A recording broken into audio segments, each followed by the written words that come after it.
Hello students, एक बार फिर से स्वागत है लर्न केमिस्ट्री में। और आज का हमारा रिवीजन वाला जो चैप्टर है वो है इलेक्ट्रोकेमिस्ट्री। तो इलेक्ट्रोकेमिस्ट्री का भी रिवीजन हम आज कोशिश करेंगे कि 20 मिनट में कंप्लीट करें। आई होप आपने सॉल्यूशन का रिवीजन कंप्लीट कर लिया होगा और उसके सारे डाउट्स भी आपके क्लियर हो गए होंगे। तो चलिए, मैंने टाइमर लगा दिया और हम स्टार्ट करते हैं अपना 20 मिनट में फटाफट से रिवीजन इलेक्ट्रोकेमिस्ट्री का। तो बेटा, इलेक्ट्रोकेमिस्ट्री क्या होता है? इलेक्ट्रोकेमिस्ट्री में हम उन डिवाइसेस की बात करते हैं जो एनर्जी चेंज की बात करती है, केमिकल एनर्जी को इलेक्ट्रिकल एनर्जी में कन्वर्ट करती है और इलेक्ट्रिकल एनर्जी को केमिकल एनर्जी में। उसी में हम सबसे पहले पढ़ेंगे इलेक्ट्रोकेमिकल सेल। इलेक्ट्रोकेमिकल सेल कौन से सेल होते हैं? ये वो डिवाइसेस होती हैं जो कन्वर्ट करते हैं केमिकल एनर्जी को इलेक्ट्रिकल एनर्जी में। तो इसके लिए सेल जो हम यूज करते हैं इलेक्ट्रोकेमिकल सेल, उसमें हम जनरली पढ़ते हैं गैल्वेनिक सेल को। गैल्वेनिक सेल को हम वोल्टाइक सेल भी बोलते हैं, या फिर बोला जाता है बेटा वोल्टाइक सेल भी बोलते हैं, और या फिर बोला जाता है जिंक कॉपर सेल। राइट, तो जिंक कॉपर सेल का रिप्रेजेंटेशन मैंने यहाँ पर लिख दिया है। देखिए, जिंक का ऑक्सीडेशन हो जाएगा जिंक +2 में और कॉपर का रिडक्शन हो रहा है कॉपर +2 का कॉपर में। इस सेल को रिप्रेजेंटेशन को लिखने के लिए आपको याद रखनी है एक टेक्निक, दैट इज लोन। ये मैं आपको पहले भी बता चुकी हूँ। लोन का मतलब L for left, O for oxidation, A for anode और N फॉर नेगेटिव। तो ये क्या बता रहे हैं हमें? लेफ्ट साइड पर हमेशा जो होगा उसका ऑक्सीडेशन हो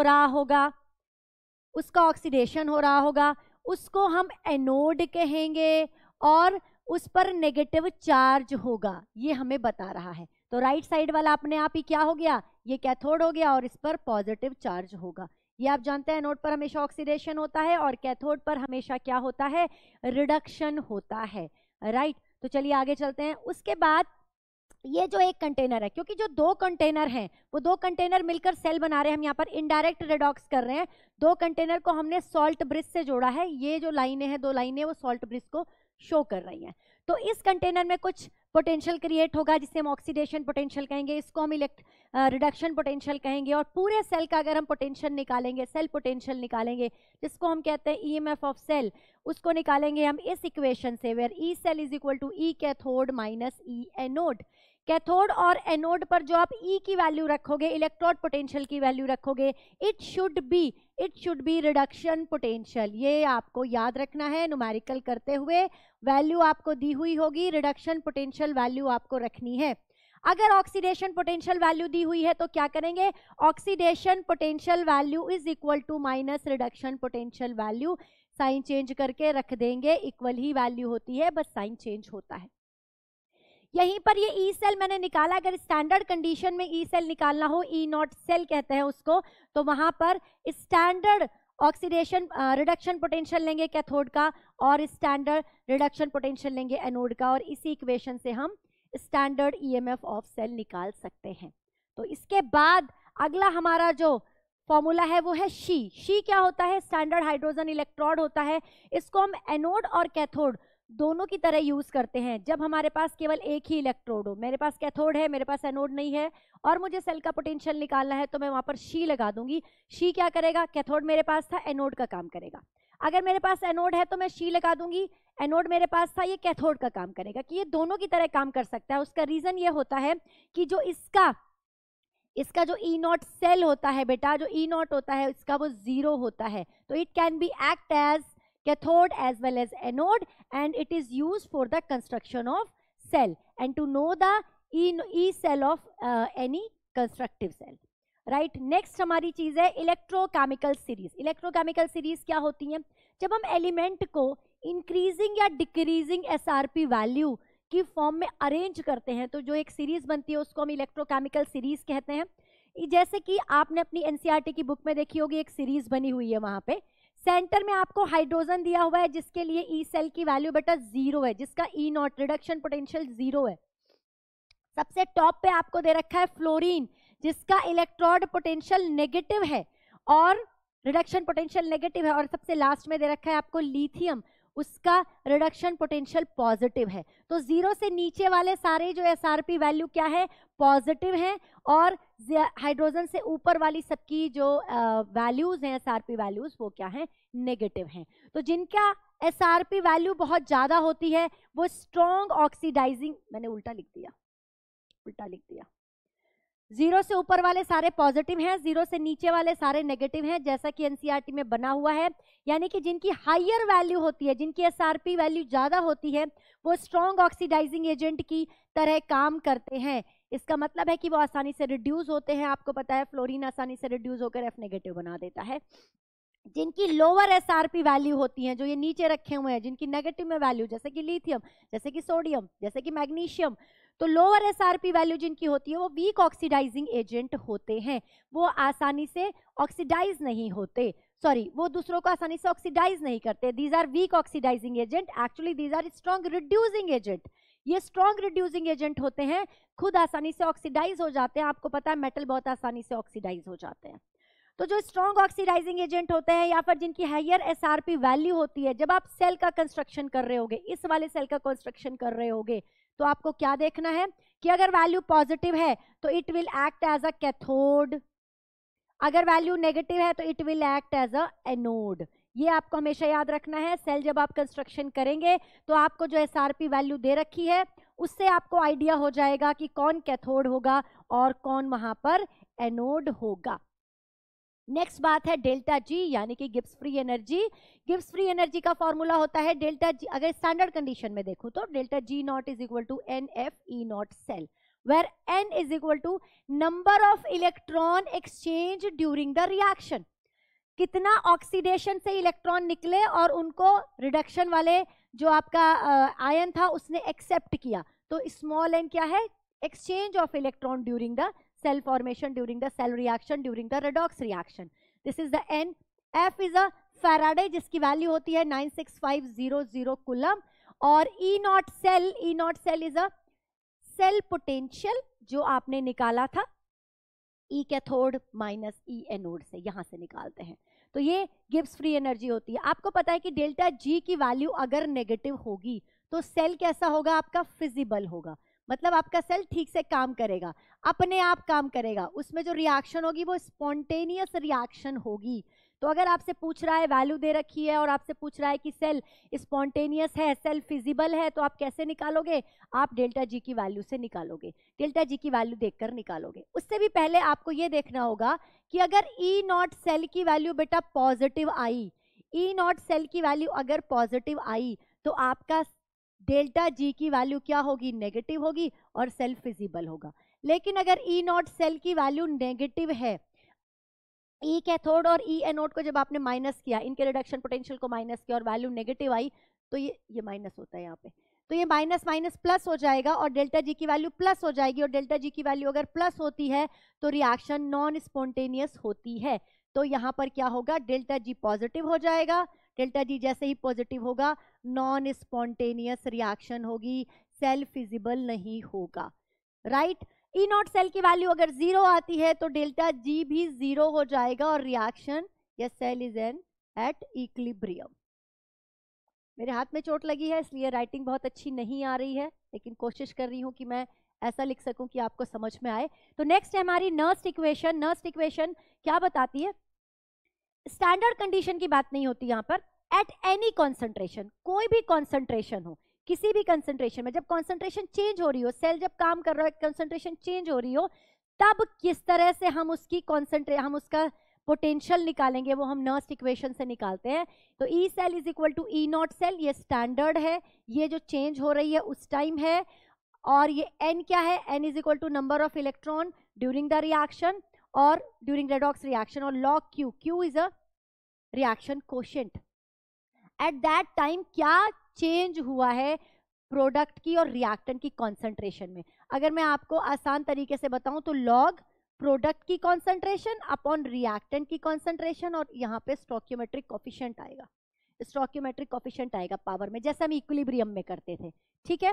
ये डायरेक्ट मैंने फॉर्मूला लिखा है।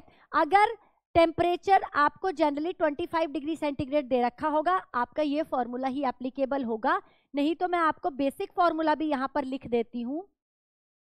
ई cell is equal to minus 2.303 RT NF log Q, ये बेसिक फॉर्मूला है बेटा। कितना गंदा मार्कर चल रहा है हमारा, ये बेसिक फॉर्मूला है।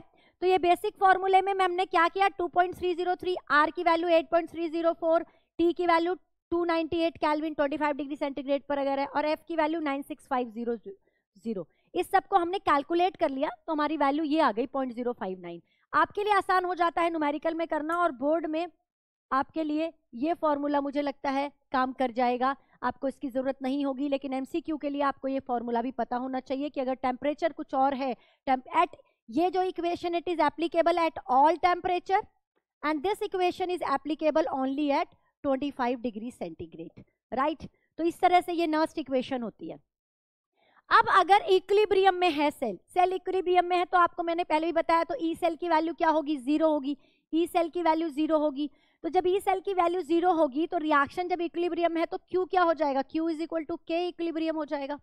Q की वैल्यू क्या हो जाएगी, इक्विलिब्रियम पर हम प्रोडक्ट की कॉन्सेंट्रेशन और रिएक्टेंट की कॉन्सेंट्रेशन कैलकुलेट करेंगे।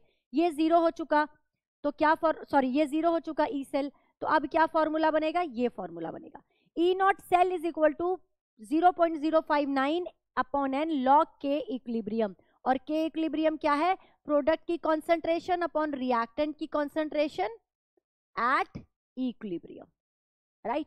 तो ये सब कुछ आपको पता होना चाहिए in case of galvanic cell, electrochemical cell. इसके बाद में देखते हैं हम फटाफट फॉर्मूले इलेक्ट्रोलाइटिक सेल के, जल्दी से कीजिए इसको कॉपी।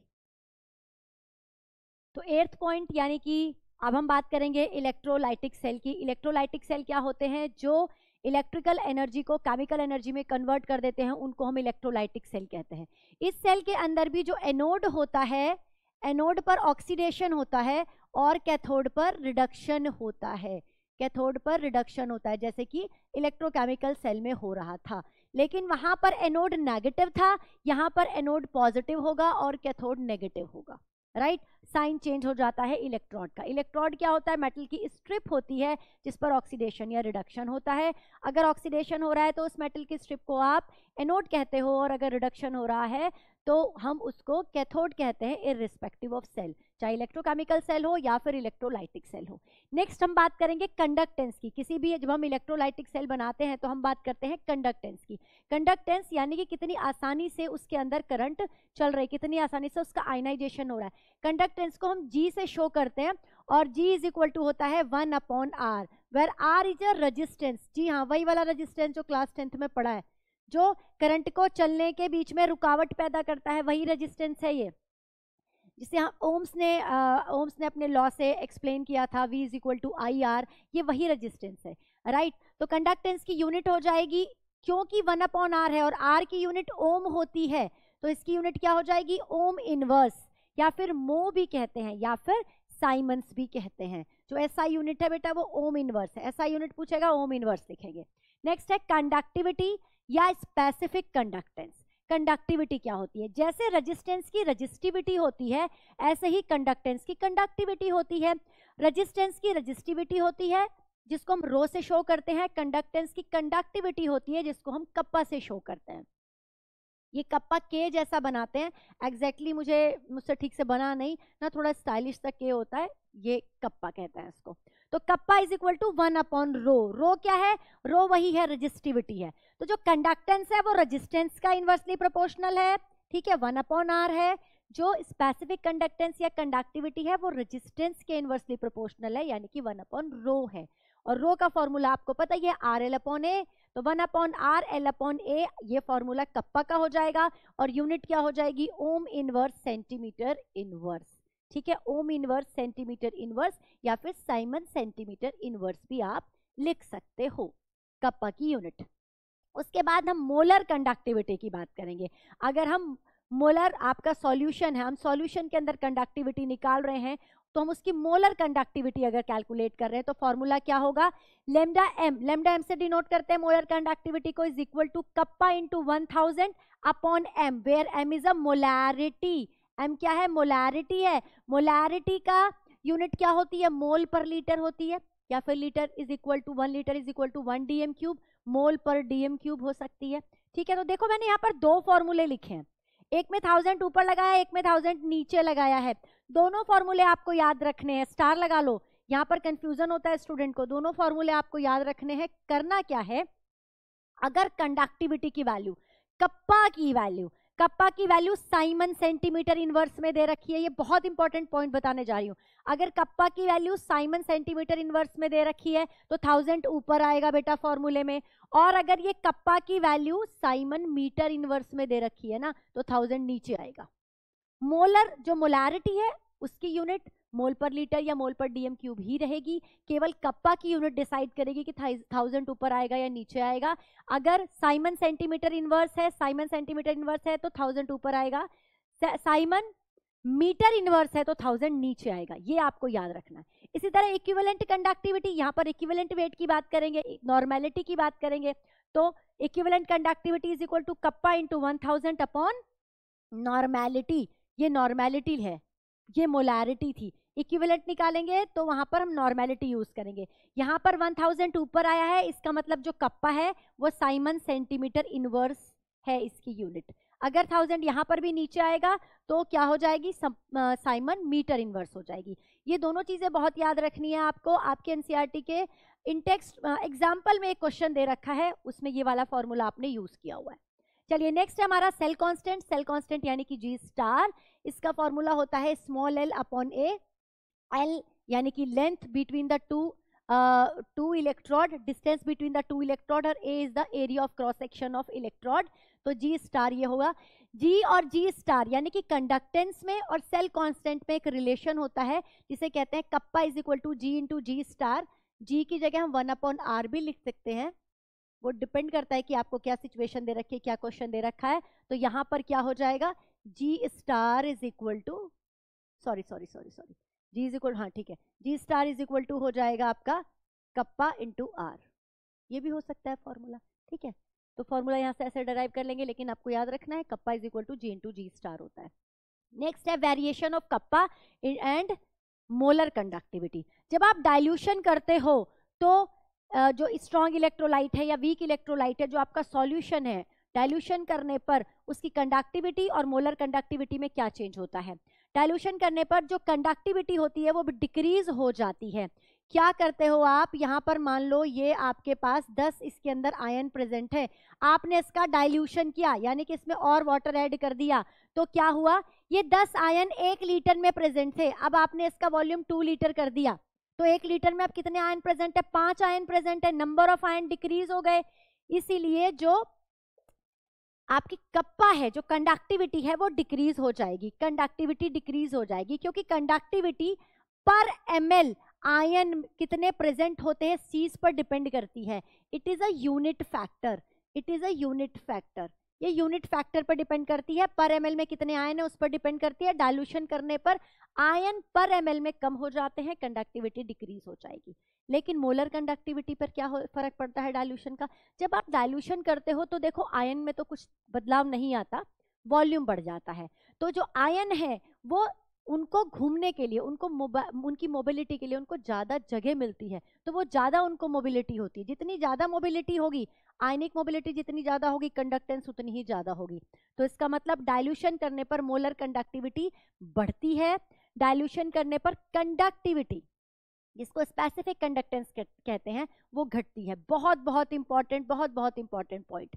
अब एक पॉइंट और याद रखेंगे, जो मोलर कंडक्टिविटी होती है वो स्ट्रॉन्ग इलेक्ट्रोलाइट की ज्यादा होती है कंपैरेटिव टू वीक इलेक्ट्रोलाइट। ऐसा इसलिए होता है बेटा कि स्ट्रॉन्ग इलेक्ट्रोलाइट 100% डिसोसिएट हो जाते हैं और वीक इलेक्ट्रोलाइट धीरे धीरे पार्शियली डिसोसिएट होते हैं। जब आप डाइल्यूशन करते हो तो स्ट्रॉन्ग इलेक्ट्रोलाइट पर तो कोई इतना खास फर्क नहीं पड़ता, क्योंकि वो तो पहले ही डिसोसिएट हो चुका होता है, लेकिन जो वीक इलेक्ट्रोलाइट होते हैं वो धीरे धीरे क्या होता है, उनका डिसोसिएशन बढ़ता है। तो डाइल्यूशन करने पर वीक इलेक्ट्रोलाइट का जो कंडक्टिविटी है, जो मोलर कंडक्टिविटी है, वो ज्यादा इंक्रीज होती है। अब हम एक रिलेशन देखते हैं, ग्राफ देखते हैं, ये भी बहुत इंपॉर्टेंट है, स्टार लगाएंगे। डेल्टा एम यानी कि मोलर कंडक्टिविटी और कॉन्सेंट्रेशन के बीच में ग्राफ बनाया हुआ है। ये स्ट्रॉन्ग इलेक्ट्रोलाइट का ग्राफ है, ये वीक इलेक्ट्रोलाइट का ग्राफ है। वीक इलेक्ट्रोलाइट में अगर आप डाइल्यूशन बढ़ाते जाओ तो ये देखो ये ग्राफ सीधा ही जा रहा है, लेकिन वीक इलेक्ट्रोलाइट में एक पॉइंट ऐसा आएगा कि क्या हो जाएगा, जीरो हो जाएगा। इनफाइनाइट डाइल्यूशन आप कर दोगे अगर, तो कॉन्सेंट्रेशन क्या हो गई है यहाँ पर, अगर कॉन्सेंट्रेशन जीरो हो गई तो उसे हमने क्या कहा, इनफाइनाइट डाइल्यूशन हो गया है। तो ये किस केस में देखने को मिलता है आपको, स्ट्रॉन्ग इलेक्ट्रोलाइट में देखने को मिलता है। इसको हम कह रहे हैं डेल्टा एम नॉट या फिर डेल्टा एम इनफाइनाइट हो गया है यहाँ पर। ठीक है। इनफाइनाइट डाइल्यूशन आपने कर दिया है। इनफाइनाइट डाइल्यूशन पर जो मोलर कंडक्टिविटी है स्ट्रॉन्ग इलेक्ट्रोलाइट की वो क्या हो गई है, उसको किससे रिप्रेजेंट कर रहे हैं, डेल्टा एम नॉट से रिप्रेजेंट कर रहे हैं। इस पूरी चीज को, इस पूरे ग्राफ को हमने किस इक्वेशन पर बेस्ड है, ये Debye Huckel equation, where delta M is equal to delta M naught minus A root C, where delta M is a molar conductivity, delta m naught is a molar conductivity at infinite dilution, root c is a concentration और a is a constant which is depend on the nature of electrolyte। अब इसमें 3 या 4 फॉर्मूले और रह गए हैं, जल्दी से इसको कॉपी कीजिए। 15 फॉर्मूले हम कर चुके हैं और 16 फॉर्मूला है हमारा degree of dissociation of weak electrolyte. कैसे निकालेंगे वीक इलेक्ट्रोलाइट का डिग्री ऑफ डिसोसिएशन, उसके लिए यूज करेंगे हम ये formula lambda M upon lambda M naught, where lambda M क्या है, मोलर कंडक्टिविटी, और लैम्डा एम नॉट क्या है, इनफाइनाइट डाइल्यूशन पर molar conductivity.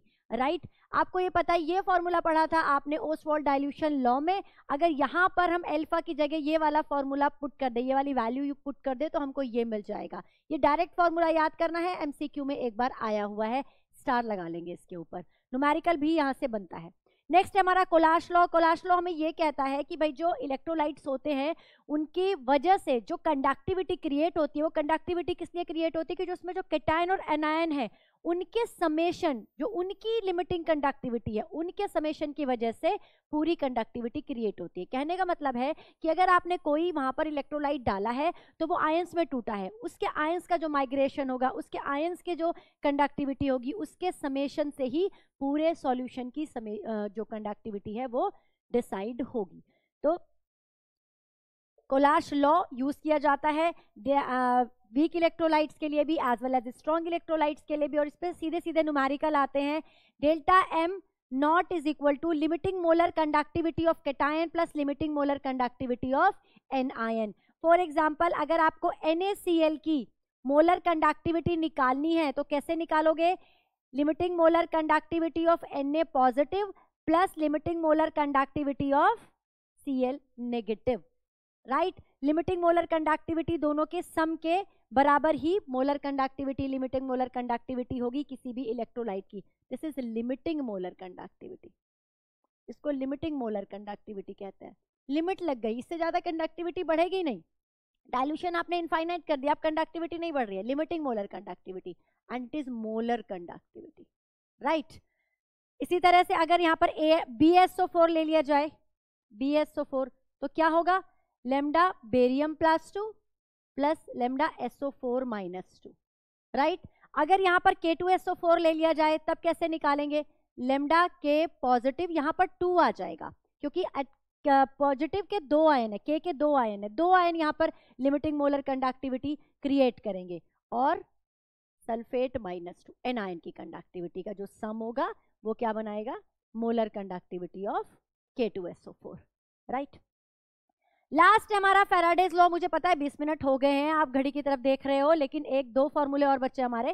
Faraday's law, Faraday's law हमें क्या बताता है कि जब आप चार्ज, कोई सम चार्ज आप पास करते हो किसी सेल के अंदर, तो उस चार्ज की वजह से क्या है, जो मास डिपॉजिट होता है वो उस चार्ज के प्रोपोर्शनल होता है। तो ये mass deposit is proportional to charge passed in the electrolytic cell.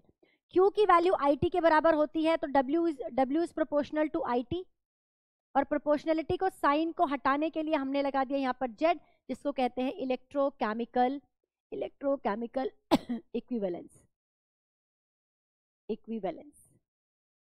Right, second law क्या कहता है, सेकेंड लॉ ये कहता है कि अगर आपने 3-4 सेल को क्या कर दिया, सीरीज में जोड़ दिया है, सीरीज में जोड़ दिया है आपने सेल को, तो क्या होगा कि इन सेल पर करंट तो सेम पास हो रही है, सीरीज में जोड़ रहे हैं, सेम करंट जारी है, तो इन पर जो डिपॉजिट होगा इक्विवेलेंट, वो क्या होगा, वो सब पर बराबर होगा। Equivalent of A is equal to equivalent of B is equal to equivalent of C।